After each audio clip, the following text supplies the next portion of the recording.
함께 나눌 말씀 사무엘하 21장 1절에서 9절입니다. 사무엘하 21장 1절에서 9절입니다.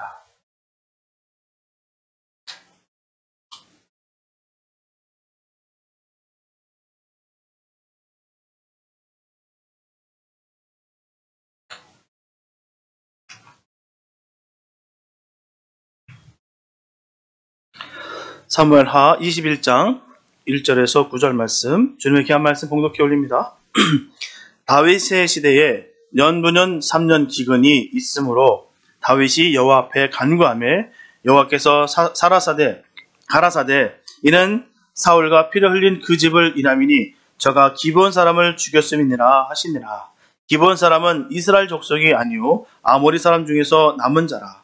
이스라엘 족속들이 전에 저희에게 맹세하였거늘 사울이 이스라엘과 유다 족속을 위하여 열심히 있으므로 저희 죽이기를 꾀하였더라. 이에 왕이 기브온 사람을 불러 물으시니라.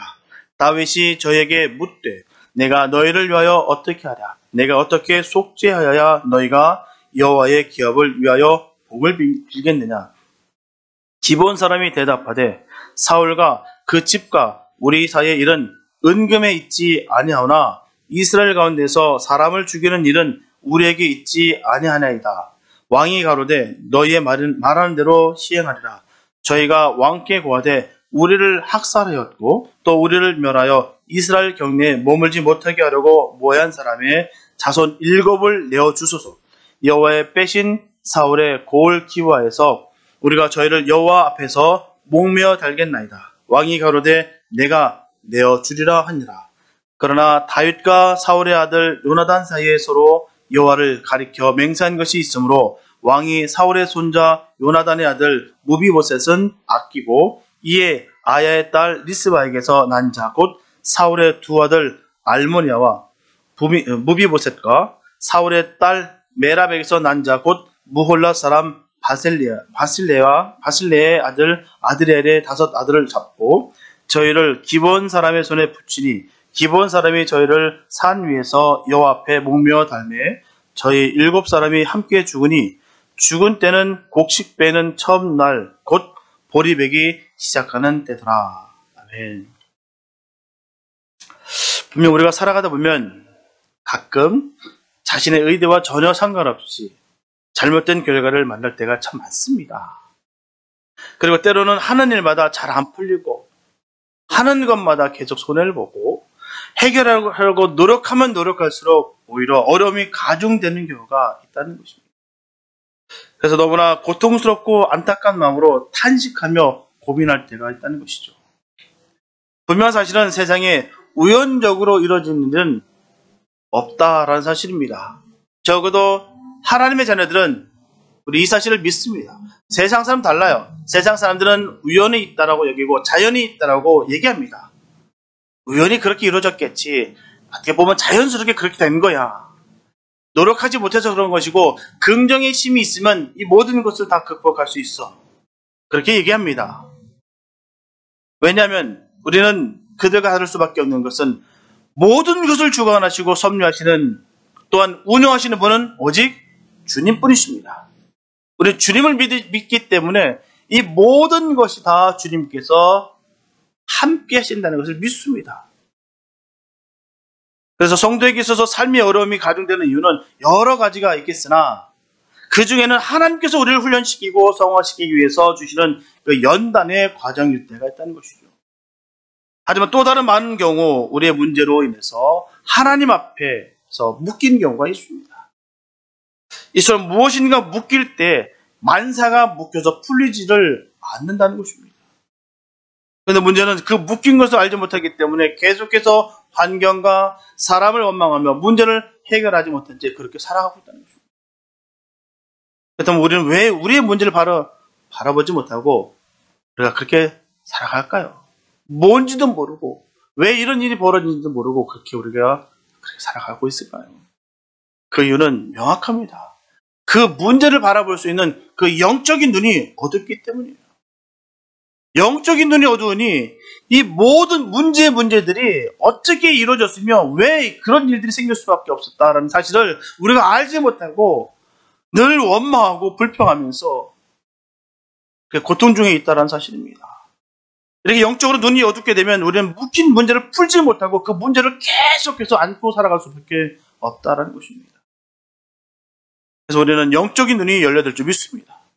영적인 눈이 열려야 분명히 주님의 뜻이 보입니다. 주님께서 원하시는 그 복된 길이 무엇인지를 우리가 알 수가 있다는 것입니다. 영적인 눈이 회복하여 문제를 바로 직시하고 그 문제를 해결하는 복된 삶을 살아가야 될 줄 믿습니다. 오늘 본문에 보면 다윗이 이스라엘 왕으로 통치하던 시세 초기입니다. 그런데 이스라엘이 계속해서 이 3년 동안에 기근이 계속 발생됐어요. 이 기근은 겨울 동안 그 강수량이 부족하기 때문에 농작물들이 살아날 수가 없는 거예요.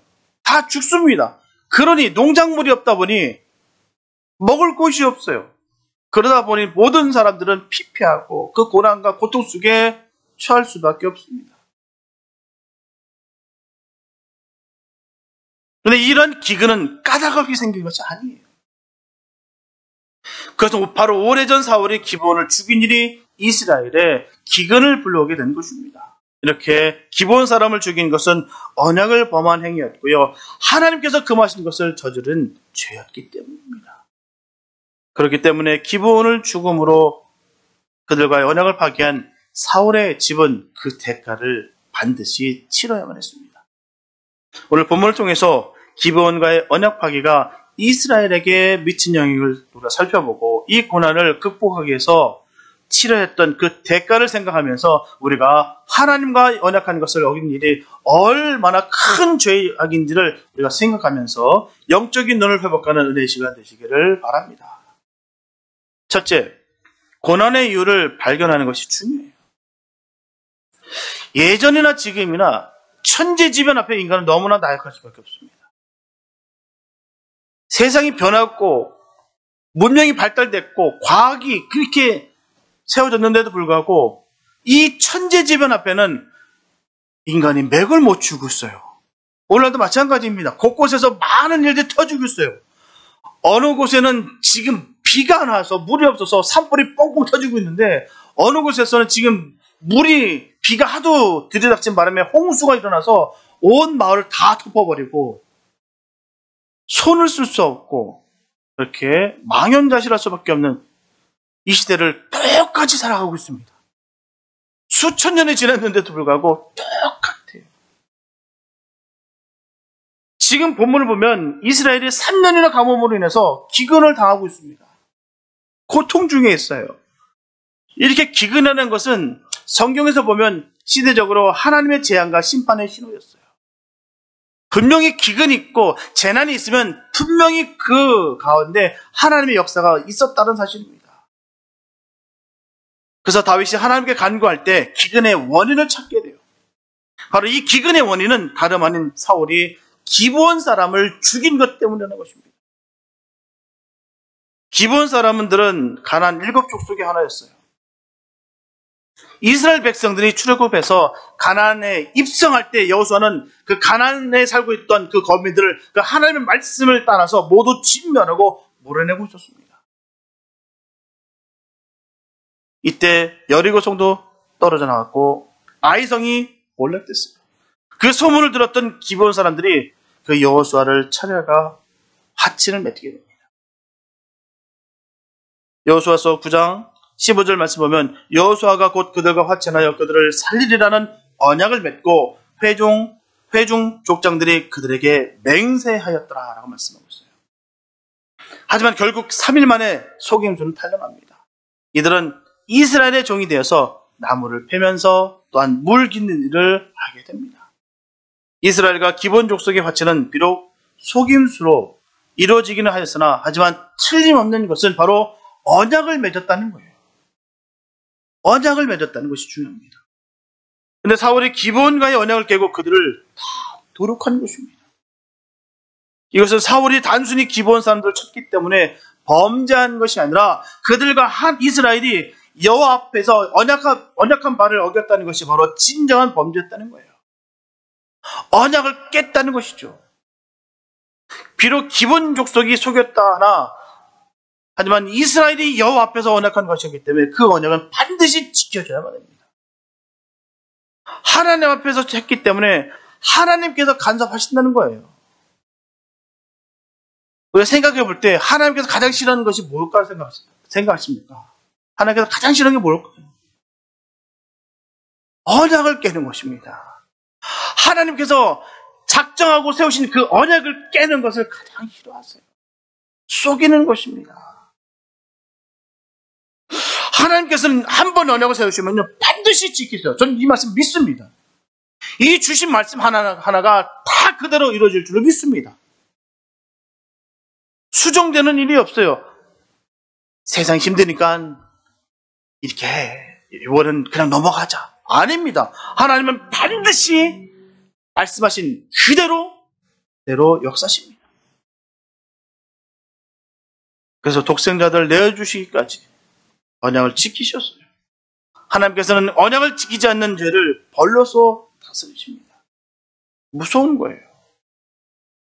선악을 알게 하는 나무의 실과를 먹지 말라는 그 하나님의 언약이 있어요. 정녕 네가 죽으리라고 말씀하셨는데도 불구하고 아담과 하와는 어겼습니다.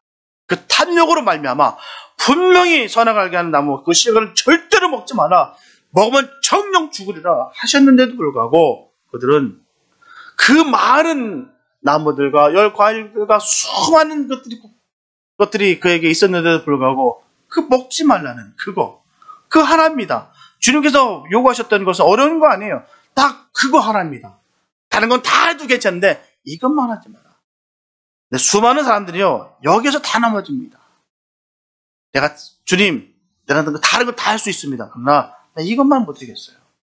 근데 우리 주님께서 관심 있는 것은 항상 여기 있어요. 하나입니다. 우리가 항상 거기 딜레마에서 넘어지고 쓰러지는 거예요. 내가 이거보다 더 힘든 일도 다 했잖아요, 하나님. 그러니까 나 이것만큼 지키겠어요. 아니, 난 다른 거 관심 없어. 난 그게 관심 있어. 그거 무너뜨려. 배수진을 딱 쳐놓은 그거를 항상 주님께서는 관심 있게 보신다는 사실입니다. 에덴 동산에도 마찬가지예요. 선하게 알게 하는 그 선악과를 먹지 말라는 거예요. 다른 건 다 해도 괜찮아, 그것만. 그런데도 굳이 아담과 하와는 크게 너무나도 보암직스럽고 먹음직스럽고 정말 지혜를 알만하고 정말 하나님이 될 것만 같은 그런 탐욕에 녹아져 버렸다는 것이죠. 그 일을 첫 범죄로 인해서 하나님께서는 그들을 에덴 동산에서 내쫓으셨어요. 그리고 죽음의 공포 아래에 있는 존재가 되게 하셨고요. 이렇게 하나님의 언약은 절대로 불변합니다. 본문의 3년 기근도 사울이 기브온과의 언약을 파기했기 때문에 온 벌이었어요. 주님은 잊지 아니하시고 그걸 그대로 역사하셨다는 겁니다. 뿐만 아니라 하나님은 사울 자신의 후손 중에서 7명을 매달아 죽임으로써 그 대가를 지불하게 하셨다는 것이죠. 그렇기 때문에 하나님 앞에 언약은 정말 신중해야 됩니다. 정말 너무너무 중요한 거예요. 이 하나님과 언약은 기분에 따라서 주님께 구하는 것이 아닙니다. 내 감정에 의해서 순간적인 내 느낌에 의해서 하는 것이 아니에요. 주님께 구했다면 반드시 지켜야 되는 것입니다. 우리는 언약을 잊어버려도요, 하나님께서는 절대로 잊지 않으십니다. 꼭 기억하세요. 그리고 반드시 계산하십니다. 하나님 앞에서의 약속은 신중하고 또 신중해야 돼요. 왜요? 주님은 다 기억하시고 역사하십니다. 그렇기 때문에 주님 말씀하신 모든 말씀들이 그대로 이루어집니다. 본문 2절에 보면 기브온 사람은 이스라엘 족속이 아니요 아모리 사람 중에서 남은 자라. 이스라엘 족속들이 전에 저희에게 맹세하였거늘 사울이 이스라엘과 유다 족속을 위하여 열심히 있으므로 저희 죽이기를 꾀하였더라. 이에 왕이 기브온 사람을 불러 모르니라 라고 말씀하고 있어요. 본문에 보면 사울이 기브온 사람을 죽인 이유가 사울이 이스라엘과 유다 족속을 위하여 열심히 있으므로 저희 죽이기를 꾀하였더라. 결국 이 말씀은요, 하나님을 위한 것이 아닙니다. 하나님을 위한 것이 아니었다는 것이죠. 자신과 민족과 나라를 위해서 열심을 다했다고 전하고 있어요. 그래서 사울이 나라를 통치하는 시기에 하나님 뜻과는 전혀 상관없이 모세 율법의 규정들을 문자 그대로 수행하고 실천하기 위하여 굉장한 열심을 다했다는 것입니다. 분명하게 오늘 본문에서도 하나님을 위한다는 말씀은 없어요. 내가 하나님을 위해서 하겠다는 말은 아닙니다. 바로 오직 이스라엘과 유다 족속을 위하여라고 분명히 전하고 있습니다. 결국 사울의 지나친 열심이라는 것은 하나님께 영광을 돌리는 것처럼 보이지만 자신의 왕국의 정치 기반을 견고히 하라는 철저한 위장이라는 것입니다. 하나님을 위한 것처럼 하지만 자기의 유익을 위해서, 자기의 권력을 위해서, 자기 정치적인 기반을 닦기 위해서 그가 행했다는 사실입니다. 유다 백성이 좋아하는 일이기 때문에 사울은 인기를 얻기 위해서 시행한 것입니다.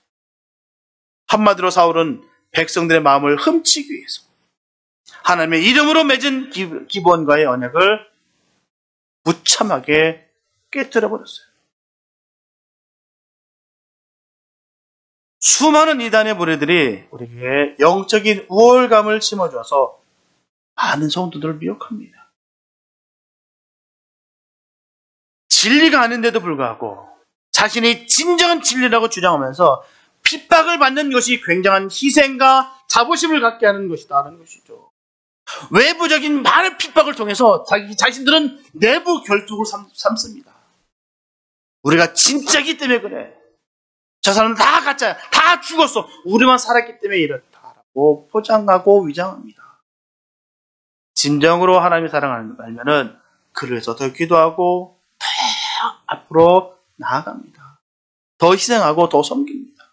방법이 달라요. 우리는 철저하게 경계하고 조심해야 됩니다. 다른 사람의 시선과 인기를 얻기 위해서 이상한 행동을 하면 안 돼요. 오늘 교회 안에서도 마찬가지예요. 겉모습은요, 하나님의 일을 하는 것 같으나 속으로는 자신의 명분과 이익을 계산해서 일하는 경우가 얼마나 많은지 몰라요. 인기 받으려고, 사람들한테 칭찬받고 박수받으니까. 절대로 자신의 이익을 우선적인 가치로 생각하면 안 됩니다. 분명 흔들리게 됐고 무너지게 됐어요. 왜요? 다른 사람들이 안 안아주니까. 내 기분이 상하니까. 내가 아프니까. 하나님을 절대의 가치로 삼아야 될 줄 믿습니다.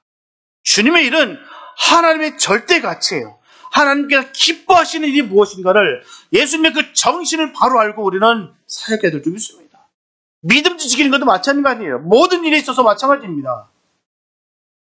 예수님의 정신이 배제되고 내 열심으로, 내 종교적인 열심으로 가지고 사람의 마음을 여는 것이 아닙니다. 주님의 마음으로 내가 희생하고 섬길 때 그 마음이 열리는 거예요. 사랑이 있을 때 하는 거 열리는 것이죠. 내가 강압적으로, 내 근본적으로, 극단적으로 하나님의 이름을 팔하면서 하는 것은 결코 자기의 영적인 우월감을 나타내기 위한 방식일 뿐입니다. 정말 주님을 사랑하면 철저하게 자신을 곱습니다. 자신은 철저하게 감추고 오직 예수의 사랑만 전합니다. 그게 주님께서 원하시는 우리들의 모습이에요. 그래서 하나님께서 원하시는 일을 기억하고 반드시 실행해야 될 줄 믿습니다. 지나친 망상과 과시욕은 반드시 문제를 일으킵니다. 절대로 주님의 일은 자신의 감정과 생각으로 하는 것이 아니에요. 또한 주님과 언약한 것이라면 반드시 지켜야 된다는 사실을 결코 잊어서는 안 됩니다. 사사로의 자신의 유익을 위해서 주님의 말씀을 이용하게 되면 반드시 주님은 막으실 것입니다. 주님께서 막으시면 모든 것이 막히게 됩니다. 주님께서 닫으시면 열 자가 없습니다. 틀림없는 진리예요. 오늘 우리의 삶 속에서 묶이고 막힌 것이 있어 풀리지 않으면 심각하게 기도해야 될 줄 믿습니다. 그리고 영적으로 그 문제를 바라봐야 됩니다. 우리는 이런 것들을 볼 수 있는 눈이 열려 문제를 해결할 수가 있습니다. 원인을 모르기 때문에 늘 환경을 탓하고 다른 사람을 원망하고 하나님을 원망하고 살아가는 경우가 얼마나 많은지 몰라요. 문제를 해결하지 못하고 오히려 더 심각해지는 것입니다.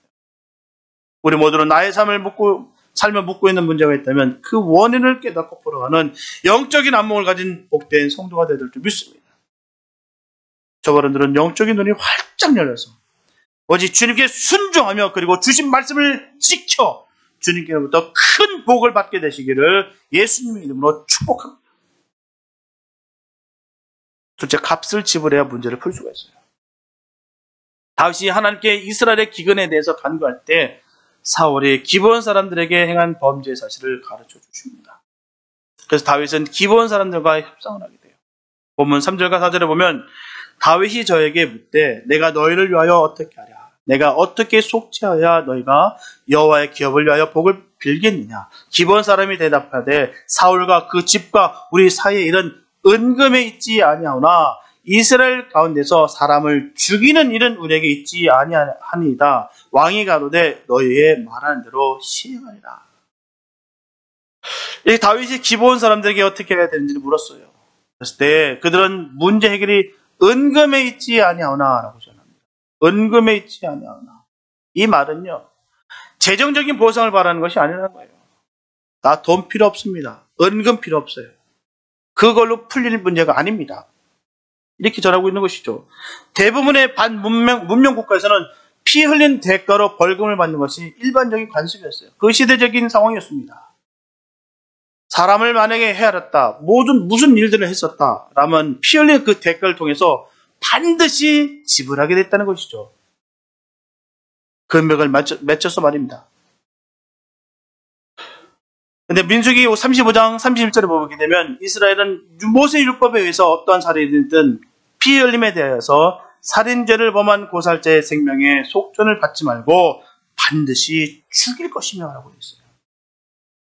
그래서 기본 사람들은 언약의 회복을 위한 조치를 요구한 것입니다. 난 돈 필요 없고요, 은도 필요 없고 금도 필요 없고요, 우리가 죽은 만큼 피값을 받아야겠습니다. 우리는 피가 원합니다. 피의 희생을 원합니다. 본문 5절과 6절에서 보게 되면 저희가 왕께 구하여 우리를 학살하였고 또 우리를 멸하여 이스라엘 경내에 머물지 못하게 하려고 모해한 사람의 자손 7을 내어주소서. 여호와의 빼신 사울의 고을 기부하여서 우리가 저희를 여호와 앞에서 목매어 달겠나이다. 왕이 가로되 내가 내어주리라 하니라. 이처럼 기본 사람들이 다윗에게 요구한 것은 사울의 자손 7을 내어달라는 거예요. 은근 필요 없고요, 사울의 자손 7 내어주세요. 그리고 그들은 여호와 앞에 목매어 달겠다라고 전합니다. 이렇게 기본 사람들은 은금으로서는 피값을 치를 수 없기 때문에 언약을 깨뜨린 사울의 집에 속한 생명을 요구했습니다. 분명하게 민수기 35장 33절에서 너희는 거하는 땅을 더럽히지 말라. 피는 땅을 더럽히나니 피 흘림을 받은 땅은 이를 흘리게 한 자의 피가 아니면 속할 수 없느니라 라고 말씀이 있었기 때문이에요. 그래서 기본 사람들은 사울의 자손 7을 목을 베어서 사울의 고향에 거하는 것을 통해서 자신들이 당해왔던 것을 온전히 갚음으로써 언약을 회복하겠다는 거예요. 그래서 다윗은 그들에게 사울의 자손 7을 뽑아서 건너주겠다라고 약속하게 됩니다. 7절에서 9절에 보면 그러나 다윗과 사울의 아들 요나단 사이에 서로 여호와를 가리켜 맹세한 것이 있으므로 왕이 사울의 손자 요나단의 아들 무비보셋은 아끼고 이에 아야의 딸 미스바에게서 난 자 곧 사울의 두 아들 알모니와 무비보셋과 사울의 딸 메라백에서 난 자 곧 무월랏 사람 바셀레아 아들 아드엘의 5 아들을 잡고 저희를 기브온 사람의 손에 붙이니 기브온 사람이 저희를 산 위에서 여호와 앞에 목매어 달매 저 7 사람이 함께 죽으니 죽은 때는 곡식배는 처음 날 곧 보리배기 시작한 때더라. 다윗은 기브온 사람들에게 사울의 자손을 내어주기로 약속하고 남아있는 사울의 자손 중에서 누구를 뽑아야 되는지를 고민하게 됩니다. 왜냐하면 사울의 자손 중에서 무비보셋이 있었다는 거예요. 그때 다윗은 요나단 사이에 서로 여호와를 가리켜 맹세한 것으로 인해서 무비보셋은 7명의 명단에서 빠지게 됩니다. 당연히 들어가야 되는데 빼게 돼요. 그럼 뭐겠습니까? 이 뺀 만큼 다른 사람이 들어가야 된다는 것이죠. 이렇게 또다시 언약으로 그는 구원을 받게 됩니다. 그래서 뽑힌 명단은 알모니아 2명이었던 무비보셋과 아드리엘의 5 아들들이 최종 명단에 뽑히는 거예요. 결국 사울의 자손들은 사울의 죄로 인해서 죽음이 돼서 매달리게 됩니다. 이렇게 언약은 반드시 지켜지게 되어 있다는 것이죠. 언약을 통해서 무비보셋은 구원을 받게 되었어요. 하지만 반면에 그가 나온 그 반면에 7의 사울의 자손은 죽게 되었다는 사실입니다. 이렇게 하나님과 언약을 깬 결과는 너무나도 비참했어요. 너무나 무거운 사람들이 목숨을 잃었습니다. 7의 사울의 자손이 죽게 된 것으로 끝난 것이 또 아니다는 것이죠. 그것만 죽게 된 것이 아니에요. 자식을 먼저 보낸 어머니들은요, 살아도 절대로 산 목숨이 아니었다는 것이죠. 생짜배기로 내 자신 아들들을 죽인 겁니다. 아무 죄도 없이 죽을 수밖에 없던 그 자녀들의 죽음을 볼 수밖에 없던 그녀들의 그 억울함과 원통함과 그 슬픔은 세상의 그 어느 곳으로도 치유가 되지 않습니다. 그들 죄가 있었던 것이 조상의 죄로 인하여 끌려가서 죽게 되는 거예요. 슬픔을 가슴에 가둬두고 사랑해야 됩니다. 가슴에 묻고. 일반적으로요, 부모를 잃은 자녀를 뭐라고 합니까? 고아라고 얘기합니다. 남편을 잃은 부인을 뭐라고 얘기합니까? 미망이라고 얘기해요. 또한 부인을 잃은 남편을 우리는 호랍이라고 부릅니다. 하지만 자식을 먼저 보낸 부모의 뜻은 단어가 없어요. 우리나라 참 대한민국은 대단한 나라예요. 언어가 얼마나 많이 발달했는지 몰라요. 지역마다 각종 박언이 다 있습니다. 팔도가 다 달라요.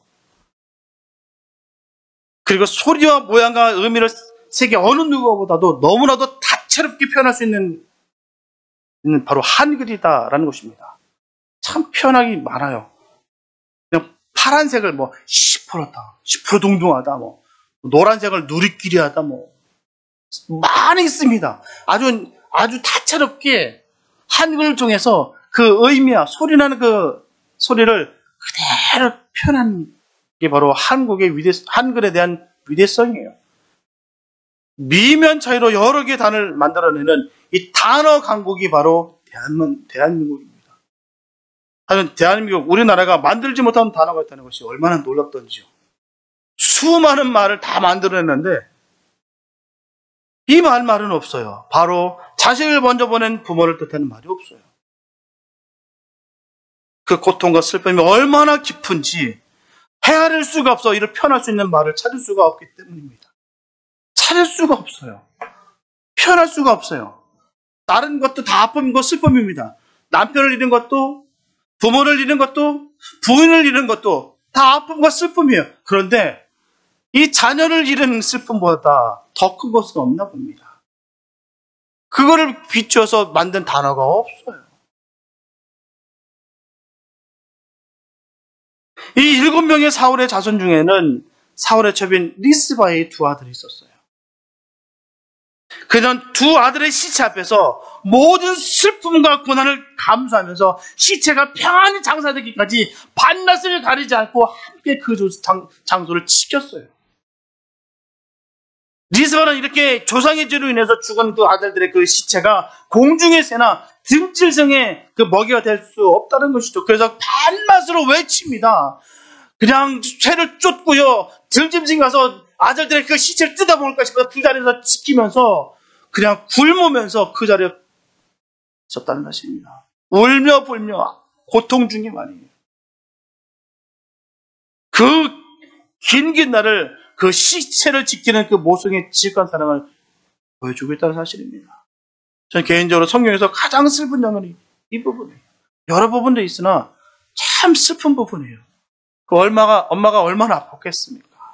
그 자녀를 정말 생체박이 그 아들을 조상의 죄로 인하여 그냥 죽음을 당하고 처참하게 매달려 있고 공중에 새는 떠 있어서 뜯어먹으려고 서 있고 들짐승들이 그 아들의 시신을 헤아릴까봐 그곳을 지키면서 울며불며 하는 그 장면을 생각해보면 가슴이 베어져요. 우리는 여기서 깨달아야 되는 것은 바로 하나님의 사랑입니다. 언약을 깨뜨리고 범죄한 우리 인간을 의롭게 하기 위해서 하나님은 그 독생자 되시는 예수 그리스도의 피가 반드시 필요했어요. 얼마나 마음이 아픈지. 얼마 전에 어떤 사모님의 그 간증을 들었어요. 그 6살 아이를 잃었어요. 태권도장에 갔는데 그 차에서 어떻게 사고를 당한 거예요. 사모님이 거의 초죽음이었다고 얘기하더라고요. 짐승 같았다고 얘기하더라고요. 자식을 잃은 거 얼마나 아팠겠습니까? 정말 사랑하는 그 아들이 보냈는데 정말 거의 정신을 잃었대요.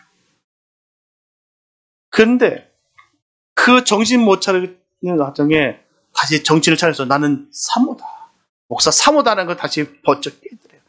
그래서 기도하기 시작하는데도 불구하고 너무 아프다는 것이죠. 아들을 먼저 보냈으니까요. 그 아들을 가슴에 묻었으니 얼마나 아팠겠습니까?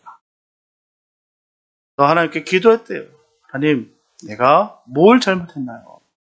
내가 11조를 안 냈습니까? 내가 예배를 안 드렸습니까? 내가 뭘 안 했습니까? 나 헌신하기 위해서 주님 하려고 했는데 왜 나에게 이런 일이 일어나게 하셨나요? 라고 울며 불며 따지기도 따지고 그렇게 슬픔을 전했다는 겁니다. 근데 한날은 주님께서 아프니? 하나님 너무 아파요. 가슴이 다 없어지는 것 같아요. 그치. 나도 마찬가지야. 나도 내 아들 보냈어. 그러면서 그 사모님이 회복이 되셨다는 거죠. 주님의 마음을 깨닫게 됐다. 얼마나 마음이 짱하고 아프던지요. 우리가 주님의 그 놀라우신 그 사랑을 깨닫게 되시길 축복합니다. 하나님께서 정말 우리를 위해서 정말 그 아들을 주시기까지 우리를 살리기 위해서 그 아들을 몹쓸 그 십자가에 달려 돌아가시겠다는 것입니다. 피를 다 흘리게 하셨다는 것. 우리를 그만큼 사랑하셨다는 것입니다. 하지만 사랑도 지키고 공의도 지키기 위해서는 예수님의 희생이 반드시 필요하셨어요.